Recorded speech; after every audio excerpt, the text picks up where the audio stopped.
ndabahaye mwiriwe abandi mwaramutse bivanye naho muherereye muri kano kanya muriko muratwumviriza kuri uyu munsi wa kabiri igenekerezo rya 28 Gitogoto 2025 musangwa ikaze ryo gukurikirana amakuru mwateguriwe mukaba muyashikirizwa na Dondo Dwemba z'umutima afadikanije na Jesene Manirakiza mu buhinga bw'ivyuma mu nkundire mbanze ndabashikirize ingingo zimwe ashimikiyeko. Jean-Claude Ndihokubwayo batazira Peshe umurovyi w'Iburamata muri komine Mpanda mu ntara ya Bujumbura aratabarizwa na bamwe mu banyagihugu umutekano wiwe ukingigwe kuko ashaka kugandagurwa abanje kurementanirizwa ko ari umurozi. Ingingo zerekeye gukinga igwirirana ry'ikiza korera ata amazi meza ziragoye gushira mu ngiro muri komine Rumonge mu ntara ya Burunga. Bamwe mu banyagihugu bo mu Rumonge bavuga ko abategetsi babafatira ingingo zo kubakandamiza gusa ngo birakwiye ko abarundi baje hamwe bagacira urubanza rubereye intwaro imeze gutyo. Hari n'ayandi mu kanya nido kazi kubaramutsa mwari mwejeje kuvyumva mu ntango. Jean-Claude Ndihokubwayo batazira Peshe aratabarizwa n'abakimufise ko agatima ngo ntiyicwe canke agirirwe nabi n'abariko baramutoteza bamwagiriza uburozi. Uwo munyagihugu aba muri segiteri Buramata ahitwa Cangugu kwibarabara rija mu Kagwema ni muri komine Mpanda mu ntara ya Bujumbura. Akora akazi ko gusanasana amakinga ku mbuga y'uwitwa Ndayizigamye iri kwibarabara rya Cangugu rija ku mudubugu Kagwema aho bita ku Gisoro kwa Mumenya. Gushika ubu aho Iburamata hatowe urupapuro rutagira umukono rwanditse ko abantu 12 bategerezwa kwicwa bagerezwa kuba ari abarozi. Abanyagihugu batabaza basaba abajejwe intwaro n'umutekano muri komine Mpanda hamwe no mu ntara ya Bujumbura gukora ibishoboka byose uwo munyagihugu ntagandagurwe ngo kuko hamaze kugaragara ibimenyetso vyo kumugandagura. Iyi nkuru tuyishikirizwa na Ninete Nancy Umutoni. Amakuru ava Iburamata amenyesha ko ukuntu umunyagihugu Jean-Claude Ndihokubwayo batazira Peshe umurovyi abayeho muri kino gihe biteye umubabaro n'agahinda. Uwo munyagihugu ngo yabaye nk'igicibwa, uwo babonye avuganye nawe ntamenya abamwirutse ko bakamutoteza ngo akorana n'umurozi. Asigaye ari nyamwigenda ko mu gihugu gifise indongozi zivuga ko zikorera abanyagihugu zijejwe. Mwijoro ry'uwa 16 rishirwa 17 Nyandagaro uyu mwaka 2025 nk'uko amakuru ava Iburamata abandanya bimenyesha, Jean-Claude Ndihokubwayo yahaswe kugandagurwa hakoreshejwe imipanga. Umwe mu bahaswe gukora iryo bara azwi kuri tazirano rya Mubizure asanzwe bakumuzinda muri komine Mpanda nyene, akaba yari yigavye uwo munsi hari hateguwe igandagurwa ry'uwo munyagihugu. Imana irakinga acaba arasubiye ahaba kumuzinda. Aho bigeze rero Jean-Claude Ndihokubwayo ntacemerewe kurangura umurimo wiwe umutunze muri Buramata Igisoro. Abanyagihugu bamutabariza baribaza ahava ububasha bw'umunyagihugu yitora agafatanya na zimwe mu ndongozi bakabuza uwundi munyagihugu gukorera mu gihugu ciwe ku gatumba avuka ko bikabasiga. Uwo mwirukanye ngo ntazosubire gukorera aho hantu yitwa Jean Marie Wangendera. Ndayizigamye mwene imbuga nawe nyene ntashaka ko abandanya akorera aho ku Gisoro. Urongoye segiteri ya Buramata ngo ntaco ashima gushikiriza ku magorwa y'uwo munyagihugu yagirizwa ko ari umurozi akabuzwa no kubandanya akora akazi kamutunze hamwe n'umuryango wiwe mu gihe umukuru w'igihugu adasiba guhamagarira abanyagihugu gukura amaboko mu mpuzu ngo bakore biteze imbere bateze imbere n'igihugu. Ako gatotezo Jean-Claude ariko arakorerwa Abanyaburamata bamenyesha ko ari umugambi wateguwe n'umukenyezi Rebecca Mpawenimana yahoze yubakanye na Jean-Claude Ndihokubwayo biciye mu mategeko hagera igihe umubano wabo wanka ubutungane burabatandukanya. Rebeka ngo akaba yaciye yiha umugambi wo gutoteza mu buryo bwose bushoboka uwo bahoze bubakanye ngo bibaye ngombwa agandagugwe aca arondera akagwi kabimufashamwo mu ntumbero yo guhuvya amatohoza yokurikira igandagurwa rya Jean Claude Ndihokubwayo. Ako kagwi gafatanije na Rebeka yahoze yubakanye na Jean Claude kabanje gusohora urutonde rw'abantu 12 bagirizwa uburozi bategerezwa kugandagurwa. Muri abo 12 Jean Claude Ndihokubwayo batazira Pesher akaba arimwo. Abanyagihugu b'Iburamata batabariza Jean Claude Ndihokubwayo basaba abajejwe intwaro n'umutekano muri komine Mpanda no mu ntara ya Bujumbura gufata ingingo zikingira uwo munyagihugu abari kubagerageza kumugandagura nabo bakurikiranwe n'ubutungane. Twagerageje kurondera musitanteri wa komine Mpanda Leopold Ndayisaba kugira tumubaze ko hari amakuru ajanye n'umutekano w'uwo munyagihugu aramenya, ariko turamukena, tukazobandanya tugikurikirana. Kuri uyu wa mbere igenekerezo rya 27 Gitugoto umushikiranganje wo kwivuna abansi no gukurikirana bahoze ku rugamba Marie Chantal Nijimbere yagendeye amakambi atandukanye mu ntumbero yo kuraba ingene ibisata bitandukanye mu gisirikare c'u Burundi zifashe.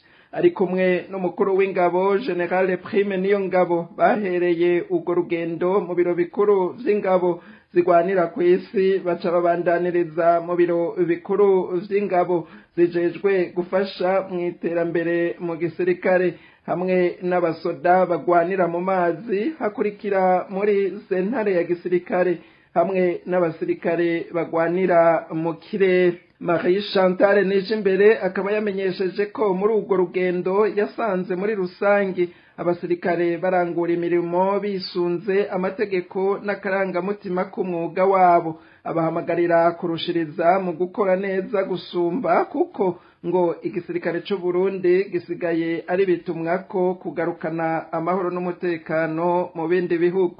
Abatari bake mu basirikare bakaba baraye batangaye ingene bashimigwa ko ari babitumwako mu kugarukana amahoro mu bindi bihugu, yamara ntibahembwe amafaranga baba bakoreye muri ivyo bihugu, ahubwo bagahabwa igihano cyo kuzunguruka Uburundi n'amaguru mu gihe bubahutse kwishuza utwabo. Abo basirikare babona ko baguma bahemukirwa n'indongozi za gisirikare hamwe n'iz'igihugu, ngo barakwiye nabo kwiga uko ibibazo bihanze abasirikare n'abanyagihugu bitorega umuti, abarundi bose bashize ingufu hamwe bagashiraho ubutegetsi bwitwararika ineza kuri bose.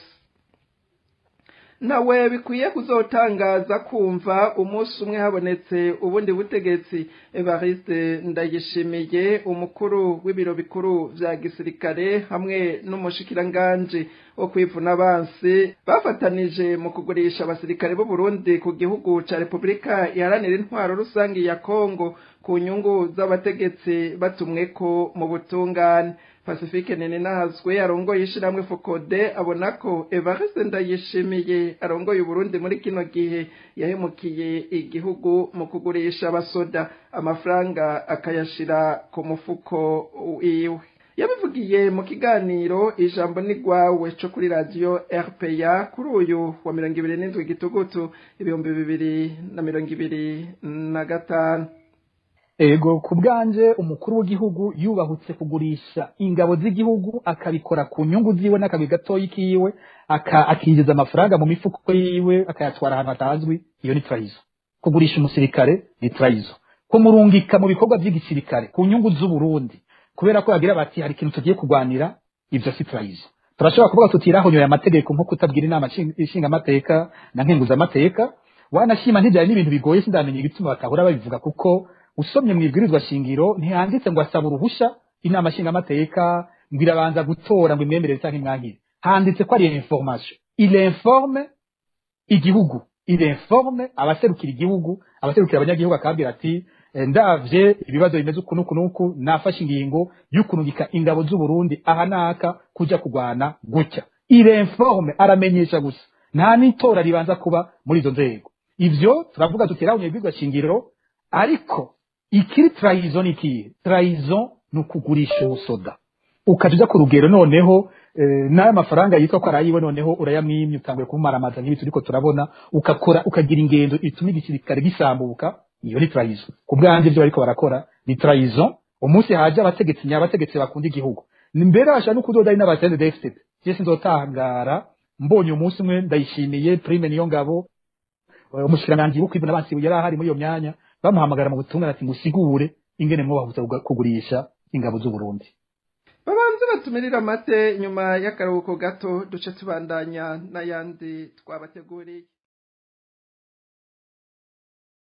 Leta ikwiye kwemanga ko ikibazo c'igitoro cayinaniye kuko nta utagogwa biri mu mwihwezo w'ishirahamwe Parseme kubiheruka gushikirizwa ko igitoro ari cinshi mu bubiko ariko abafise amastation bakaba batariko barakirangura ndetse no kwibura ry'igitoro muri rusangi. Waraye ugiye habona kuri uyu wa 27 Gitugutu 2025 Faustin Ndikumana arongoye iryo shirahamwe avuga ko bumvise bavuga yuko igitoro co bari cinshi ngo banye n'amastation batagiye kukigura ngo kubera atamahera bifitiye. Kuri ivyo ubwa mbere hoho ngo biragoye gutahura yuko abo bantu bokubaka amastation hanyuma bakabura amahera yo kuyashiramwo igitoro, ahubwo abantu ngo bokwibaza ko ukuntu igitoro kiguma gikenye ari uko hari amastation akundwa kaza gusumba yandi. Ngo ni ikintu rero cyo kwitonderwa kikihwezwa neza. Kandi noneho ngo banyene amastation naho boba bafise ikibazo c'uburyo barashobora kwaka amadécouvert mw'ibanki canke bagakotesha ayo mastation. Uko biri kose uwubatse ikintu nashobora kubura uburyo yokoresha ngo ayisubize. Kandi noneho naho leta yovuga ko ishaka kubikora yonyene hariho ico bita partenariat public privé. Mu gihe umunyagihugu canke umugwizatunga yubatse ikintu hanyuma leta igashaka kugikoresha haraba ico bita partenariat public privé kuko uwo mugwizatunga nawe aba afise ivyo yatanze kugira ngo yubake izo station. Faustin Ndikumana abandanya avuga ko uko kuntu usanga leta iza irihagira ibintu vy'abagwizatunga hatabaye iyo partenariat ari bibi cane kuko bica intege abagwizatunga ngo ntibaba bakizanye imitahe yabo mu gihugu. N'abagwizatunga mva makungu ivyo ngo barabiraba ko batagiye gukorera mu gihugu leta yaho yihagira amatungo y'abanyagihugu. Agahanura leta kureka gufata ingingo zotuma n'abagwizatunga babona ko umenga Uburundi ni igihugu kitagira ku mategeko, kuko ngo ntaho vyanditse ko iyo hari station itari kirakora ko leta ija kuyihariza. Ivyo ngo bishoboka mu gihe igihugu kiri mu ntambara hari ico bita état d'urgence, ngo niho leta ishobora kwihagira ikibanza kanaka ku neza y'abanyagihugu. Ku kibazo c'igitoro kimaze iminsi kiguma kivugwa, Faustin Ndikumana arongoye Parseme avuga ko leta ikwiye kwemanga ko biriko birayigora. Ico kibazo kiriko kirayinanira mu gihe abarundi bose bahanze amaso kuri ico kibazo mu kubona ubushobozi bwa leta nshasha iheruka kujaho ndetse n'ubushobozi bw'abarongoye igihugu. Ati nduguruye twamugina. Twarabwiwe kenshi ko igitoro kiriko kiraza ariko turarindira turabura. Kubw'ico kibazo hakwiye gutunganywa inama yo gucigira hamwe n'ibindi twese tugatumirwa kugira ngo tucigire hamwe ayo mastation bavuga ko yanse kuja kugitora akisigura ikinyoma kigakobitirwa ahashashe ndugaye twamugina. Bamwe n'abandi nabo bakaba babandanya gushikiriza ko leta ikomoka mu mugambwe CNDD-FDD ikwiye kuvanwaho n'abanyagihugu bareke kuguma babeshwa n'abategetsi umunota ku wundi. Biragoye gushira mu ngiro ingingo zijanye no gukinga igwirirana ry'ikiza ca kolera mu gihe atamazi meza bafise. ivyo bishikirizwa na bamwe mu banyagihugu bo muri komine Rumonge intara ya Burunga. Inyuma yaho musanteri w'iyo komine atangarije ko hagiye gushigwaho umugwi ujejwe kugenzura ko ingingo zijanye n'isuku ziriko zirubahirizwa. Uwo aramutswa komine Rumonge ashimikira cane kubatembereza indya zihiye, agatomora ko uzofatwa ariko arakora urwo rudandazwa azobihanirwa. Bamwe mu banyarumonge bumvise ivyashikirijwe na musanteri bavuga ko abategetsi bakomoka mu mugambwe CNDD-FDD bama barondera gukwepa ingorane nyamukuru zihanze abarundi bagafata ingingo zikandamiza umunyagihugu muto muto. Abarundi ngo nibo bo kuja hamwe maze bacira urubanza rubereye ubutegetsi buhari. Inkuru twateguriwe na Aline Munezero. Makuru yaciye kuri radio haguruka mu minsi heze twarababwiye ibijanye n'ikena ry'amazi meza yishira hamwe Regidezo irangwa mu makartier atandukanye yagize igisagara ca Rumonge kiri muri komine Rumonge intara ya Burunga. Abanyagihugu benshi bakaba bari bamenyesheje ko bibagora cane kuronka amazi bakoresha, aho bamwe batubwiye ko bikora ku mazi acafuye y'inzuzi hamwe n'ikiyaga Tanganyika, bakagira amakenga ko bashobora gutegwa n'indwara zivuye kwisukurike nka kolera imaze kwibonekeza mu bice bimwe bimwe harimo igisagara ca Bujumbura. Mu nama yihuta yo kuri uw'Imana igenekerezo rya 2026 gitugutu umwaka wa 2025, musanteri wa komine Rumonge yagirishije aho mu gisata kijejwe gukinga ibiza n'isibe muri iyo komine, yatangaje ko hagiye gushigwaho umugwi ujejwe kugenzura k'ingingo zijanye n'isuku ziriko zirubahirizwa. Auguste Minani yaramutswa komine ya Rumonge akabashimikira cane kubatembereza indya zihiye, agatomora ko uzofatwa ariko arakora ugo rudandazwa azobihanirwa, aho ngo akaba ari mu ntumbero yo kubuza irandagata ry'indwara ya kolera. Ingingo yarafashe yuko abadandaza byo kurya bihiye batosa kubidandaza bonga babitembereza mu gisagara. Rero ingingo yafashe nuko naho nyene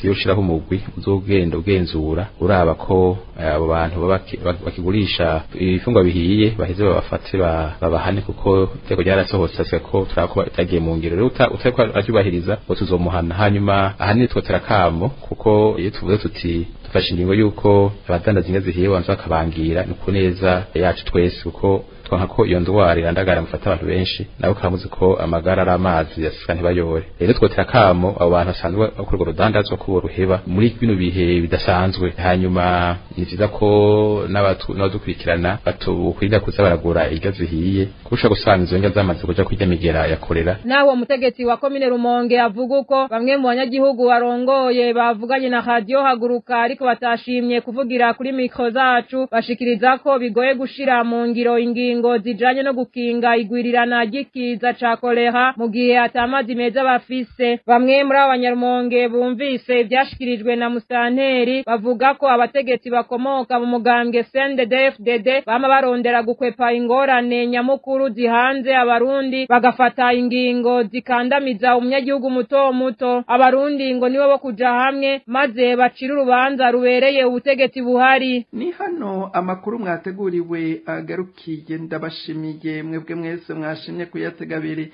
hamwe n'abitanza akaboneka akongera akabashikira. Imana ibandanye kubarinda, ndabike banuye musigara amahoro na ubutaha.